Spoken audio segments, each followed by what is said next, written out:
Saludos a todos y bienvenidos al webinar Cómo liderar equipos remotos. Les habla Alonso Ríos, director de las empresas DEO Consulting Services y el Centro de Certificación América. Este webinar está dedicado a describir, analizar y sugerir modalidades para la práctica de las tendencias que son útiles para coordinar el trabajo a distancia, en el entendido que esta va a ser una modalidad que durante un tiempo importante va a modificar la manera en la cual llevamos a cabo el trabajo como lo conocemos. El día de hoy nos acompañarán para este webinar dos profesionales especialmente invitadas dada su trayectoria profesional tanto en el área de recursos humanos como de consultoría internacional. Victoria Sánchez, con alrededor de 18 años de experiencia en consultoría de negocios, especialmente en la conducción de Call y Attendant Center, y Marisol Sanciarulo en la gerencia de recursos humanos en empresas de telecomunicaciones. A través de todo el webinar van a tener oportunidad de ellas exponer sus sugerencias, identificación de tendencias y de las prácticas que en la actualidad se están incorporando en relación a la convivencia con esta nueva o una modalidad cada vez creciente pues, de trabajo a distancia, de forma tal que en algún momento ustedes pueden sentirse libres de chatear con ellas, preguntar, y ellas a su vez van a estar interviniendo frecuentemente a lo largo del web.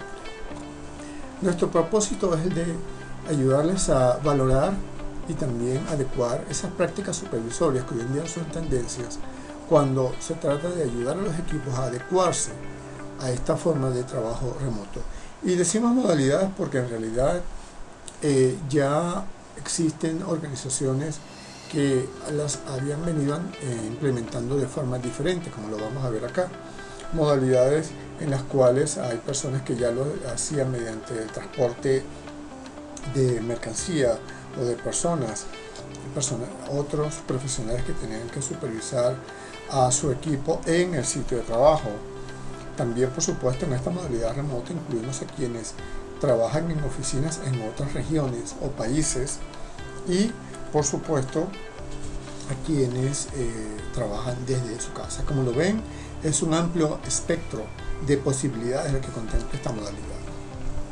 En ese sentido vamos a abordar temas sumamente interesantes y pertinentes, pero siempre desde una óptica muy práctica para que esto les sirva de herramientas a fin de fortalecer a su equipo de trabajo y a su grupo supervisorio.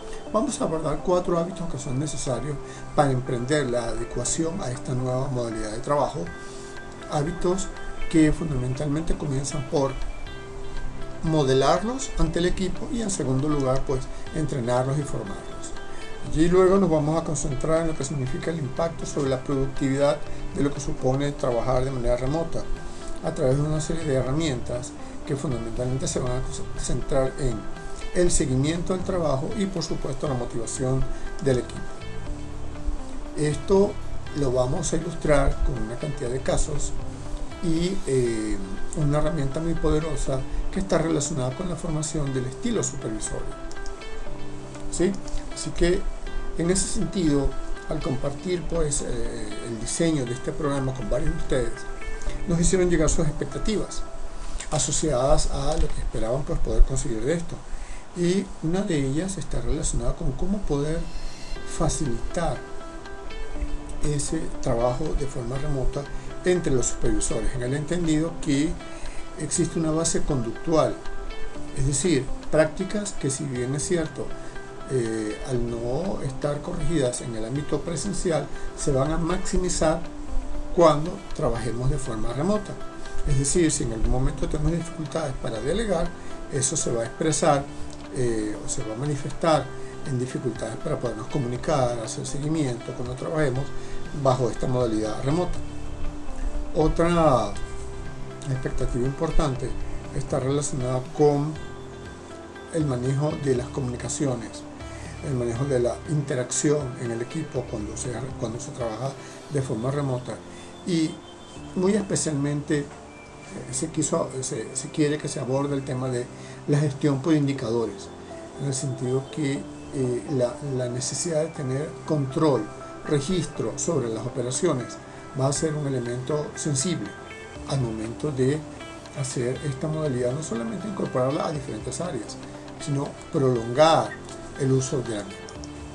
Bueno, vamos a comenzar e iniciamos con un tema sumamente, vamos a llamarlo así, apasionante, que es el manejo de la transición. Todas estas herramientas, conceptos, técnicas que vamos a mostrar el día de hoy tienen un objetivo, un propósito, y no es otro que usar ese conocimiento, llevarlo a la acción, cambiar y modificar muchas de las pautas con las cuales venimos trabajando. Así que comencemos. ¿Qué es la transición? ¿Qué cambia? ¿A qué renunciamos? ¿Cuáles son nuestros nuevos hábitos? ¿Qué nos espera en esta otra realidad? Y comencemos con describir la transición, porque este es un concepto sumamente interesante y poderoso que nos va a ayudar a asumir una actitud diferente frente a los cambios que están ocurriendo. La transición fue definida por un consultor que ha escrito muchísimo sobre este tema y que pueden ustedes consultar en la internet, William Bridges. He definido la transición fundamentalmente como un proceso psicológico, es decir, un conjunto de sensaciones, percepciones que la persona vivencia y que le permiten atravesar por una serie de situaciones para adecuarse finalmente a una situación. Entonces, ese proceso psicológico implica que, a diferencia de un cambio, la transición es un proceso en el cual cada uno lo vive de forma diferente. Y es así porque a través de ese proceso es que la persona finalmente acepta la nueva situación. Vamos a ilustrarlo con un par de ejemplos de la vida cotidiana que seguramente muchos de ustedes han vivido. ¿Recuerdan esto? Lo que es un acto de circo, ¿verdad? Donde hay los dos trapecistas y en un momento dado se están columpiando y uno de ellos decide soltar o desprenderse de su columpio para extender los brazos y con la esperanza de tomar por sus manos al compañero que les espera. Claro, también con la esperanza de que este no se vaya a rascar o no se le vaya a olvidar que él viene, ¿verdad? En camino. Ese momento en el cual yo decido desprenderme del columpio, extiendo mi brazo y todavía el otro no me sostiene, esa es la transición. Ese vacío, esa falta de contacto, de seguridad. Pero por otra parte hay que destacar también en esta analogía que estamos haciendo que es un momento en el cual yo decidí soltarme. Es decir, en todo momento de transición debemos abandonar ciertas prácticas, porque mientras no lo hagamos y la otra realidad continúa su curso, no terminamos de adaptarnos a ella porque intentamos forzarla aplicando herramientas o destrezas o hábitos que ya no hacen sentido para la nueva realidad. Otra forma de entender la transición es como una mudanza, ese momento en el cual tenemos todas nuestras cosas, ya abandonamos el apartamento donde vivíamos anteriormente y todo ello está ya en el camión de mudanza, está a la espera, no hemos llegado al nuevo sitio, ya no tenemos otro, el anterior ya no es de referencia y nos preguntamos, ¿qué ubicación le daré a todas estas cosas? ¿Cuál será la mejor manera de adecuarnos a ese nuevo espacio? Entonces, es conveniente en este punto diferenciar la transición del cambio. El cambio supone una condición que acaba de ser modificada, ¿sí? Y la transición es todo lo que hacemos para adecuarnos a esa nueva circunstancia. Otro ejemplo, estamos en una habitación, ¿verdad? Estamos antes de entrar, por ejemplo, a una sala de cine, estamos en el lobby y en un momento dado nos indica que podemos pasar. Y entonces estamos cambiando por un momento de una sala iluminada con una temperatura y un espacio distinto a una sala de proyección donde ya tiene un nivel de luz, de clima totalmente diferente. Cambio entonces se sucede cuando estamos de una circunstancia a otra, se modificó, acabamos de entrar en la sala, Pero la transición es todo ese momento en el cual nuestros ojos se adaptan a ese cambio en la luminosidad, tanteamos el espacio para ver dónde nos vamos a ubicar. Esa es la transición. De forma tal que así la vivimos. Tengo otra forma gráfica de representarlo. Tenemos tres momentos: el final, es decir, aquellas cosas que ya no hace sentido que llevemos con nosotros en esa mudanza para el nuevo sitio. La zona neutral, el momento de la transición, donde estamos temporalmente tanteando el nuevo entorno, y el comienzo, que es ese nuevo entorno donde vamos a vivir. Fíjense qué cosa curiosa, ¿no? Tanto el final, la zona neutral y el comienzo, en algún momento en el tiempo conviven juntas. Por eso esa sensación de caos, de confusión, de que, bueno, cambiamos pero no cambiamos, nos mantenemos, ¿qué hacemos? O una zona neutral donde definitivamente el pasado ya cada vez es más remoto, y finalmente el comienzo, donde por supuesto hay remembranzas de lo que fue el pasado, pero cada vez menos. En ese sentido, esto que ustedes ven aquí son las tres fases de un proceso en el cual convive el cambio y la transición. En el contexto organizacional, ¿cómo lo vivimos? Bueno, en este momento justo estamos viviendo la sensación de caos, de confusión, de transformación. Estamos dejando atrás con frecuencia la comunicación que es cara a cara, pero ahora pasa a ser a través de una pantalla. La información y comunicación a veces se vuelve redundante. El mismo mensaje te lo dije 3 veces, te lo dejé por WhatsApp, por correo, y ahora en conferencia te lo repito. ¿Qué pasó? Y además la sensación de pérdida de propósito. ¿Para qué todo esto? Esto forma parte de lo que vivimos, y esto forma parte de lo que vendrá. Es decir, una mayor cantidad de tiempo fuera de la oficina, o de lo que conocemos como nuestro sitio de referencia. Un incremento de la interacción remota por diferentes vías que ya conocemos. La necesidad de reaprender a comunicarnos. A veces un mensaje de texto puede ser hiriente, seco, pero muy diferente cuando lo tenemos con la misma persona. Esa interacción a través de una llamada telefónica, por ejemplo. El aprender a movernos en la ubicuidad, ese donde estoy aquí pero también allá. Y en definitiva, aprender a manejarnos en ambientes volátiles, inciertos, complejos y ambiguos, que va a ser como la consigna que nos va a acompañar durante un buen tiempo. Pero esto para otras organizaciones durante circunstancias anteriores ya había sido así. Por ejemplo, lo vemos en compañías de mensajería, de couriers, que con frecuencia pues son personas que tienen que aprender a manejar recursos donde quiera que estén. Por ejemplo, recursos de comunicación o equipos portátiles. ¿Por qué? Porque en la naturaleza de su trabajo, ¿verdad?, es ubicua. Donde quiera que esté, yo tengo que poder resolver.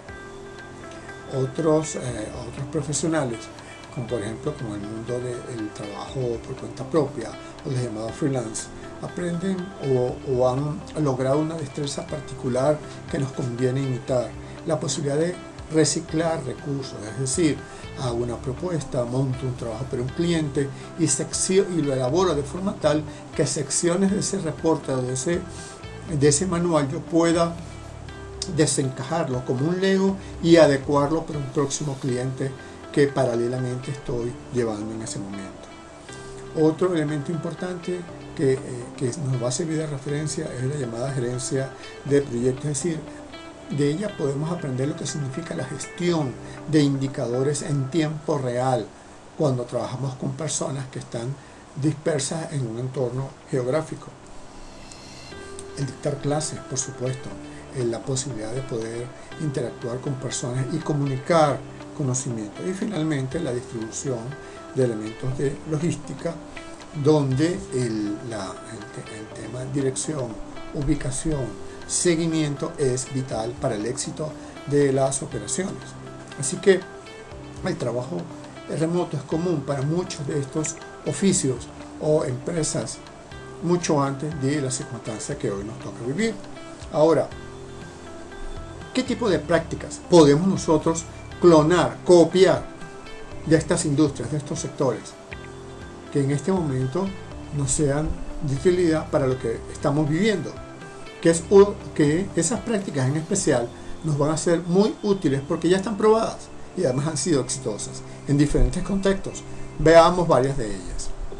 La primera son prácticas de administración del tiempo y del espacio, es decir, ya no va a tener mucho sentido el control de la asistencia por huellas, por tarjetas. Bueno, por tarjetas hace un buen tiempo que ya no lo son, pero en ese sentido entonces surge la necesidad de gestionar el tiempo y el espacio de una forma diferente, y es lo primero que vamos a necesitar empezar a reglamentar. Cómo poder estructurar eso, proporcionar una guía, ¿sí? Al menos temporal. Durante un momento dado vamos a funcionar de esta manera y con arreglo de estos recursos. La segunda práctica importante son los protocolos de comunicación.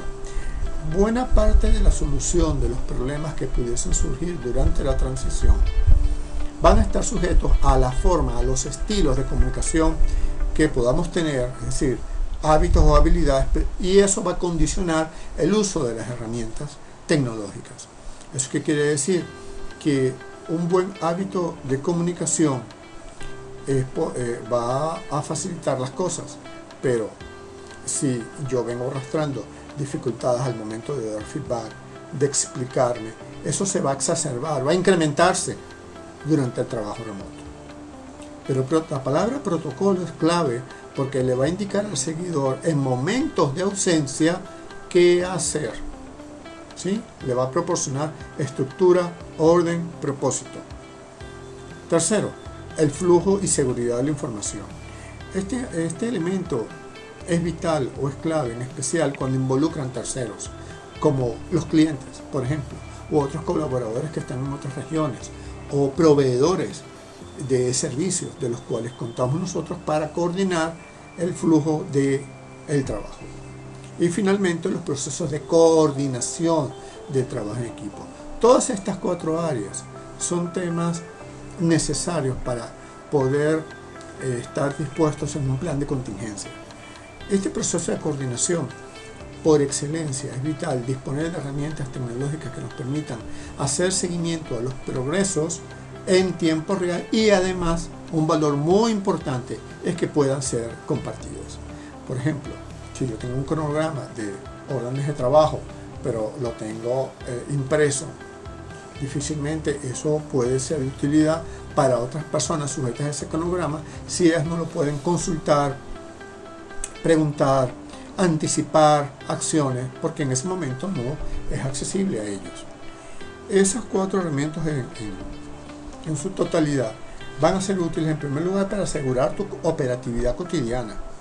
En segundo lugar, para manejar las contingencias, como por ejemplo disponer de backup de la información, la disponibilidad de dinero, de medios alternativos de comunicación.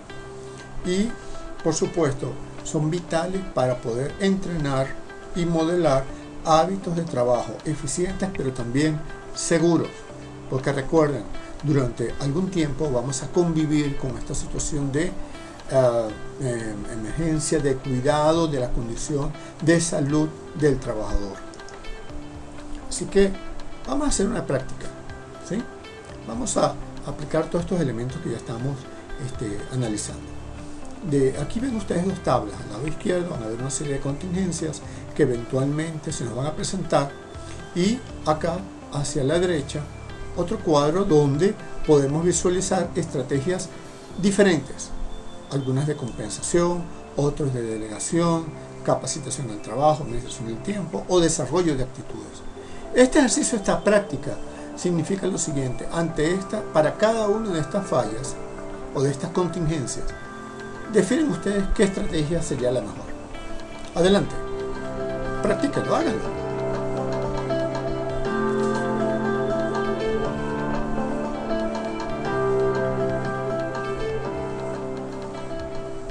Ok, muy bien. Fíjense que el ejercicio es interesante porque nos explica, por ejemplo, que las medidas compensatorias son útiles para reducir o controlar el impacto de aquellas cosas que yo no ocasioné. Una falla eléctrica, por ejemplo. La delegación, en cambio, son útiles cuando los procesos de formación y de modelaje me permiten a mí que miembros del equipo asuman ciertas actividades para yo focalizarme en lo estratégico, en aquellas cosas, por ejemplo, que otros no pueden hacer por mí. La capacitación en el trabajo se convierte entonces en una herramienta para yo promover el cambio, facilitar formas nuevas de producir, de actuar, de relacionarnos con terceros inclusive. La administración del tiempo significa cuáles son las normas que yo voy a implementar para estructurar la manera en que voy a organizar mis actividades. Aquí básicamente hay dos principios clave: orden y limpieza. Orden quiere decir la manera, la secuencia en la que voy a hacer las cosas, el momento más adecuado para hacerlas. Y limpieza no es otra cosa que estar seguros en el sitio de trabajo. Y finalmente, el desarrollo de actitudes y hábitos que determinan qué tipo de elementos o de hábitos en un momento dado tienen que dejar de hacerse para facilitar que las cosas nuevas se hagan realidad o se faciliten, pues que empiecen a incorporarse en nuestro repertorio. En ese sentido, existen toda una serie de herramientas tecnológicas que van a hacer más fácil la implementación de estos 4 elementos. Sin embargo, en este punto, estoy seguro que ustedes ya están valorando pues cuál de estas herramientas se puede acoplar de una manera más práctica a la tecnología que ya ustedes tienen o a la dinámica de su negocio. Sin embargo, nos vamos a permitir sugerirles 5 criterios para la elección de las herramientas. O lo que es lo mismo, disponer de herramientas que te aseguren que en estas 5 áreas que son suficientes para mantener un trabajo remoto eficiente. El primero, tienes que disponer de herramientas que te permitan realizar conferencias, porque las conferencias, ese momento en el cual yo estoy interactuando con el grupo, tiene 2 valores agregados importantes. La primera, el proceso natural pues de coordinación de actividades en tiempo real de un equipo que trabaja en un proyecto o en un proceso continuo. Pero la segunda, la conferencia tiene un efecto positivo sobre el arraigo, la sensación de pertenencia. En ese sentido, es muy conveniente los primeros minutos de una conferencia permitir que ese flujo de relaciones interpersonales pues se dé, la chanza, el chiste, el saludo, porque de nuevo el que está en la oficina necesita ese sentido de equipo, y el que está a la distancia pues también reconectar con miembros de la organización.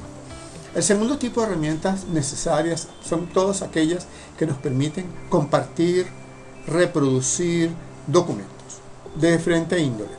Herramientas tan básicas como las que pueden encontrar en Google, ¿verdad? U otras, pero es una herramienta fundamental sobre la cual necesitamos educarnos, porque al no tener pues un elemento, digamos, de proximidad entre nosotros, eso va a requerir mucha presencia de lo digital. Otros aspectos importantes a cubrir son todo lo que significa el respaldo, seguridad de la información, disponer de un backup, porque vamos a tener actores que en tiempos distintos están operando sobre las actividades que son vitales de la organización. Administrar indicadores es un elemento clave. Existen hoy en día tecnologías que nos permiten en tiempo real conocer los avances de las actividades de cada uno de los miembros del equipo y pues monitorearlas, y son transparentes para todos. Y finalmente, elementos de mensajería, de comunicación, donde de preferencia sugerimos tener un canal de información preferente, práctico, pero un solo canal, y por supuesto disponer de canales alternos o de backup en caso de fallar este otro canal.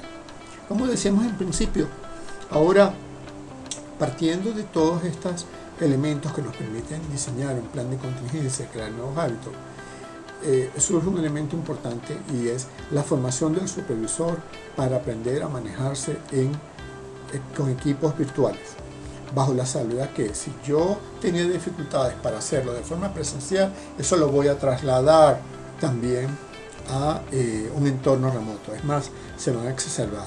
Entonces, en ese sentido, queremos ahorita abordar en esta conversación, traerles a colación una serie de habilidades prácticas en 4 momentos clave.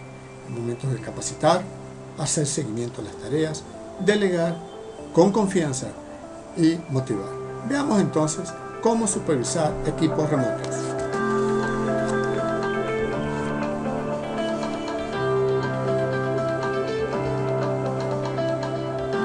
Esta supervisión comienza con escoger el mejor estilo para supervisar. Vamos a tomar acá de referencia un modelo bien sencillo que nos permite entender cómo llevar a cabo una gestión supervisoria. Allí hay 3 elementos importantes. En primer lugar, ¿cuál es la orientación del supervisor? Nosotros como supervisores tendemos a relacionarnos con nuestra gente en 2 dimensiones, o focalizándonos en la tarea, en lo que hay que hacer, cómo hay que hacerla, para cuándo, o en la relación. La segunda variable es lo que vamos a llamar el seguidor y su nivel de capacidad para una tarea o de motivación para otra. La capacidad es el conocimiento, pero también la experiencia, y la motivación es la seguridad que pueda tener para ejecutar una tarea sola. Y el tercer aspecto o variable es la tarea, la situación o la actividad que ese seguidor tiene que resolver. Entonces veamos. Las 3 variables para realizar una supervisión de tipo o estrategias situacionales para supervisar dependen en primer lugar del supervisor, y en ese sentido él tiene nosotros invertimos nuestro tiempo en 2 elementos, en tarea y en relación. En ocasiones hay tareas que requieren mucho énfasis en la tarea o poco énfasis en la relación, o mucho en la relación y poco en la tarea, o mucho énfasis en las 2 o bajo énfasis en las 2. Eso significa que hay 4 estilos que podemos usar en esa supervisión. Por otro lado está el seguidor, y nos damos cuenta que aquí hay seguidores que en un momento dado para ciertas tareas su nivel de capacidad y de motivación es baja, o puede ser alta para las 2, o en algunas ocasiones puede tener una alta capacidad pero una baja motivación, y ello es posible porque la persona tiene el conocimiento del qué, cómo, por qué se realiza, pero cuando intentas que lo haga solo, la persona se lo piensa, se muestra insegura, ¿verdad? Y finalmente tenemos personas que tienen un alto nivel de capacidad y de motivación en las cuales podemos delegar con confianza. Esto nos lleva a el nivel de madurez que pueda tener, es decir, cuando una persona demuestra que tiene una alta capacidad y motivación, ya podemos decir con seguridad que se le puede delegar. Entonces, recapitulando, hay 3 variables: supervisor, seguidor y tarea. El supervisor puede alternarse entre tarea y relación. El seguidor tiene 2 dimensiones, que es la capacidad y la motivación que tiene para la tarea. Y finalmente la otra variable es la tarea. ¿Cómo escoger cuál es el mejor estilo para cada seguidor? La respuesta a esa pregunta nos la proporciona, o todos estos elementos que estamos manejando ahorita devienen de un modelo de liderazgo situacional diseñado por estos 2 señores, ¿verdad? Veamos cómo opera ese modelo en la práctica, ¿sí? En primer lugar, cuando una tarea, aquí tenemos las diferentes circunstancias por las que puede vivir un seguidor. El seguidor no está capacitado, es decir, no conoce cómo se hace la tarea y por lo tanto tiene mucha ansiedad, no está motivado. Si eso es así, cuando te encuentras de esa manera, el mejor estilo que tú puedes utilizar es dirigir. Dirigir no es otra cosa que focalizarte en decirle qué es lo que va a hacer, cómo lo va a hacer, por qué lo tiene que hacer así. Y repetir eso una y otra vez, porque el darle mucha estructura es lo que le va a dar a esa persona mayor seguridad. Pero ¿qué ocurre cuando para ciertas tareas el seguidor no está capacitado, no conoce todavía, no domina todavía todos los elementos, pero demuestra un gran ánimo, mucho entusiasmo, se quiere comer el mundo, pero todavía comete errores? ¿Qué hacer en ese caso? Bueno, pues aquí el mejor estilo es el de guiar, es decir, escucharlo, tener la paciencia suficiente para estimularlo, para que siga así entusiasmado, pero yo te doy las instrucciones, se hace así, y repetirlo hasta chequear, ¿verdad?, que la persona comete menos errores y hace preguntas cada vez que nos indican que ya domina el contenido. Tercero, tenemos un seguidor que ya está capacitado, me demuestra que domina la tarea, que tiene la experiencia, pero cada vez que le digo, mañana te toca a ti hacerlo solo, hacer la nómina, hacer el cuadro de caja, la persona dice, jefe, por favor, revísenmelo aquí, denme un tiempito más. Cada vez trata como de postergar ese momento. Entonces allí el mejor estilo posible es apoyar, es decir, te escucho, te busco incentivar, vamos, que sí se puede hacer, pero ya no hace falta mayor énfasis en la tarea. ¿Por qué? Porque ya está capacitado. Y finalmente, cuando tenemos una situación en la cual la persona es capaz, muestra muchísimo interés, pues es el mejor momento para delegar. Porque se entiende que esta persona ya no necesita un alto énfasis en la tarea, tampoco en la necesidad de motivarlo, entusiasmarlo continuamente. Aquí fundamentalmente la mejor habilidad es la de coaching, es decir, compartir experiencias, escucharle, animarle a incorporar elementos diferentes. Entonces fíjense que de acuerdo a la tarea, una vez que tú diagnosticas el nivel de capacidad y motivación que tiene ese seguidor, tú determinas cuál es tu mejor estilo. Vamos a hacer otra práctica. ¿Listos? Aquí tienen ustedes 5 situaciones que involucran, ¿verdad?, niveles de capacidad y motivación diferentes. Y aquí están nuestros 4 estilos. Asignen, por favor, dediquen estos minutos a designar qué estilo debe corresponder o utilizaría yo para cada una de estas 5 situaciones. ¿Listos? ¡Adelante!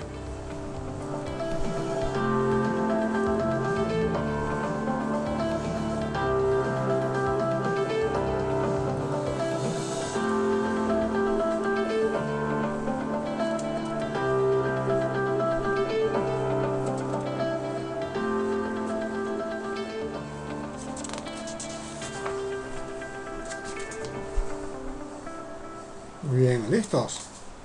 Bien, vamos a aclarar acá, ¿verdad?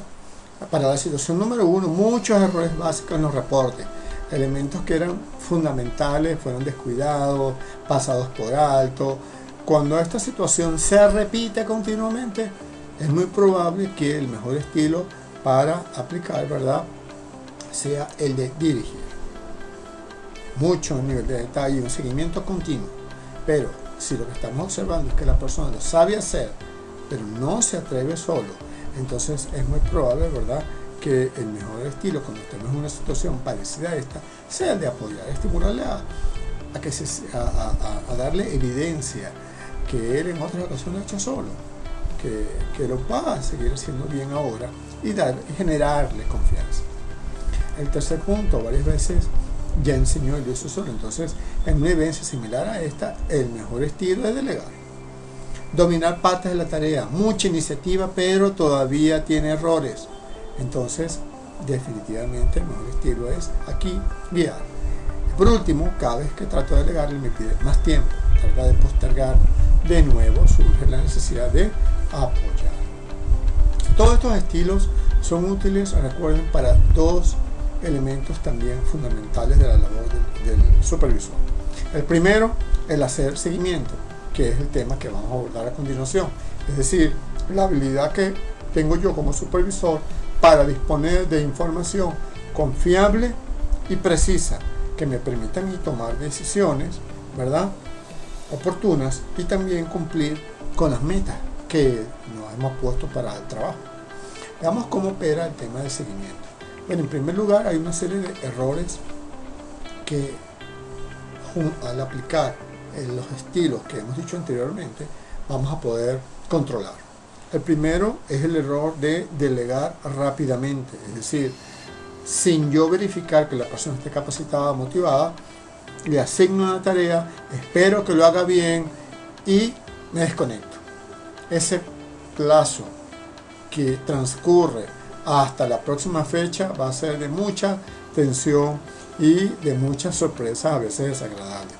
El segundo aspecto que debemos cuidarnos si aplicamos estos estilos tiene que ver con un seguimiento innecesario, es decir, continuamente repetir las instrucciones, los datos, la secuencia, los pasos. Para alguien que ya los domina, que lo ha hecho bien solo, pues además de hacer un desperdicio, genera un efecto desmotivacional sobre un seguidor, y por otra parte el supervisor deja de usar ese tiempo para elementos estratégicos que necesita hacer. Otro error frecuente es ignorar las señales de una persona que todavía hace preguntas básicas, muestra todavía dudas, comete errores, y a veces podemos pensar que, bueno, que él se va a superar, él se va a dar cuenta, y esas señales pueden ser un anticipo de problemas futuros más, que generan pues, un impacto importante. Y por último, el no escuchar dudas, temores. A veces las personas necesitan sencillamente la disposición para atenderlas, y entonces el nivel de presión baja y la solución florece. Estos elementos pueden controlarse estando atentos a pistas o señales como, por ejemplo, ¿qué preguntas hace la persona durante el seguimiento? ¿Qué tipo de errores está cometiendo? Y la respuesta a esas dos cosas nos va a indicar la necesidad de cambiar nuestra forma de hacer seguimiento. Recuerden lo que decíamos anteriormente con respecto a la aplicación de cada estilo. En la medida que la persona domina una tarea, el estilo de seguimiento cambia. Si hay poco dominio, la frecuencia de seguimiento va a ser alta. Si hay mucho más dominio, pues la frecuencia se puede negociar con el mismo seguidor, o él mismo puede establecerla en un momento determinado, ¿verdad? Lo que significa que acá el proceso de comunicación y de motivación vuelve a tener un impacto importantísimo. Pero dijimos que estas herramientas de supervisión tienen dos vertientes: seguimiento y motivación. Veamos acá entonces el impacto de la motivación.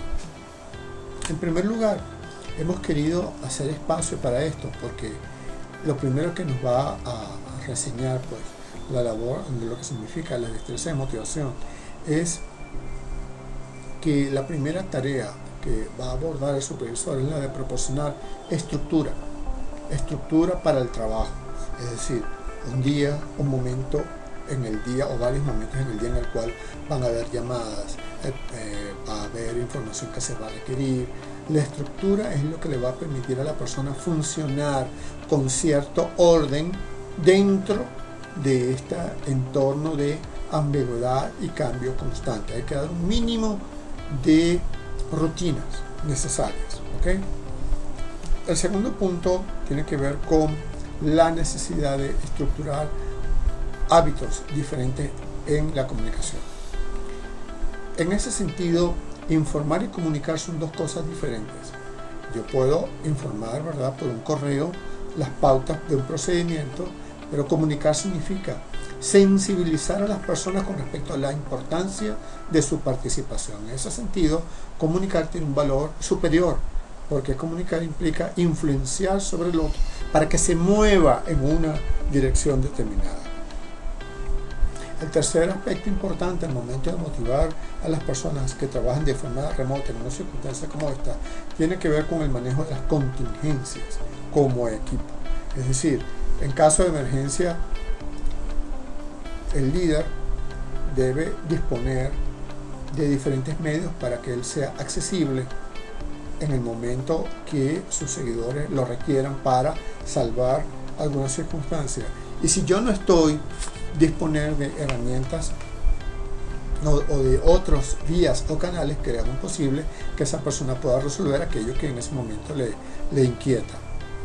Otro aspecto interesante que vamos a manejar acá durante esto que llamamos pues la necesidad de motivar a las personas es la necesidad de proporcionar momentos para el arraigo, para el compromiso, para la identificación con la organización.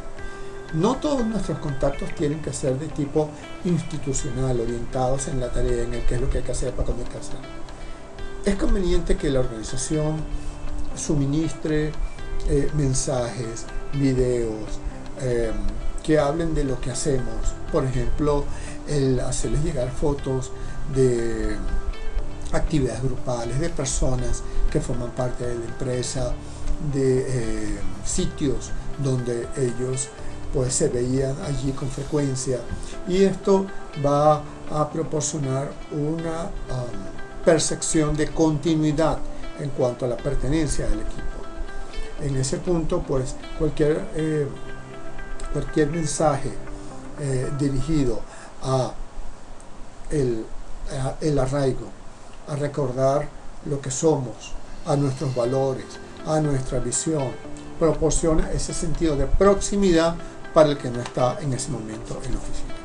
Veamos acá una guía rápida que seguramente ustedes van a poder sacar mucho provecho de ella.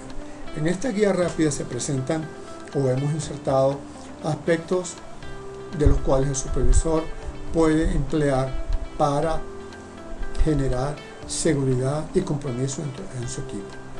Tenemos herramientas como las que mencionamos anteriormente para el manejo de la transición, como establecer pautas de comunicación y manejo del tiempo, todo lo que significa definir y formar a la gente en el uso de software colaborativo en las 5 áreas que les mencioné anteriormente, el compartir una cultura en donde hay mensajes que nos hablan de lo que somos, de lo que hemos hecho, de lo que somos capaces.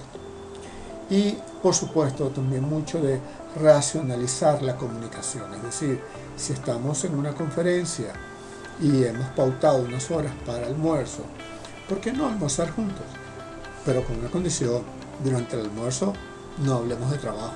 Ese compartir, ese dar un espacio para las conferencias donde nos vemos, pero no necesariamente para el trabajo, contribuye mucho a esa sensación de sembrar lo informal entre nosotros y con eso pues incentivar la cultura de lo que nos hace diferentes. ¿Sí? Bien, dicho esto, entonces vamos a crear ese espacio, ¿verdad?, para conversar entre nosotros aquí a través de nuestro correo.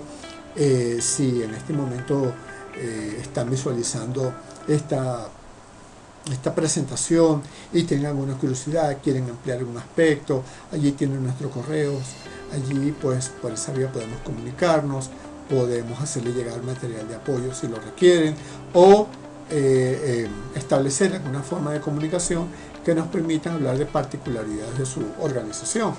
¿Sí?